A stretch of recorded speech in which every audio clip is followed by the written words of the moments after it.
Good morning, ma'am, sir. Uh, I'm Jessica M. Senson. I'm 39 years old. I'm from Angon, Rizal. I'm the second of the family, and also my work abroad experience is 6 years as a domestic helper in Kuwait City.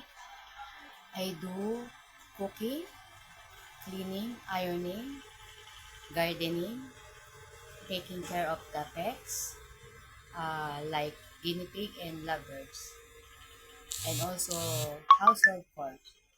And I love mostly cooking, and I also love pets. I have 4 dogs here in the Philippines, and I love cooking. And if you want me to do what the recipe you want, I will do. And also, if you choose me as your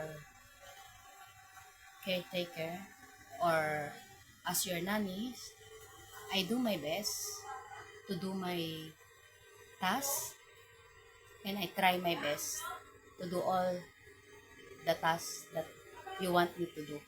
And honestly, mom and sir, uh, I'm not totally in a kids or a child.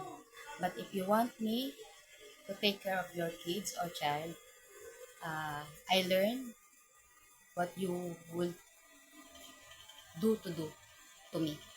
And also, uh, I try my best to also to take care of the elder. And that's it. Thank you so much, ma'am, and may God bless you.